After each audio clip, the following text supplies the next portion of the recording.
Hey friends, welcome to my channel. Dosa மாவு ரொம்ப புளிச்சிருச்சா உடனே கீழே ஊற்ற வேண்டாம்.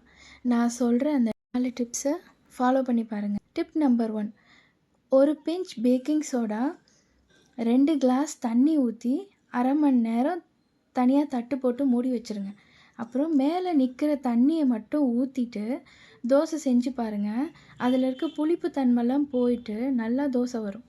டிப் நம்பர் 2, அரை ஸ்பூன் பெப்பர் பவுடர், அரை ஸ்பூன் சர்க்கரை போட்டு அதே மாதிரியே ½ hour ஊறட்டோன்னு தனியாக எடுத்து வச்சுட்டு அதுக்கப்புறமா தோசை செஞ்சு பாருங்கள். மாவில் இருக்க புளிப்பே இல்லாமல் நல்லாயிருக்கும்.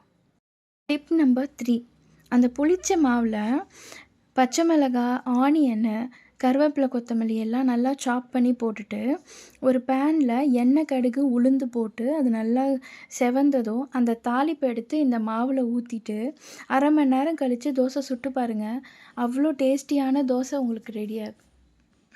டிப் நம்பர் 4, புளிச்ச மாவில் கொஞ்சமாக இல்லாட்டி ஒரு அரை கப்பு ரவை சேர்த்து அரை மணி நேரம் கழித்து அதில் மேலே இருக்கிற தண்ணியெல்லாம் கீழே ஊற்றிட்டு அதில் தோசை செஞ்சு பாருங்கள். அவ்வளோ டேஸ்டியாக ஒரு தோசை உங்களுக்கு கிடைக்கும்.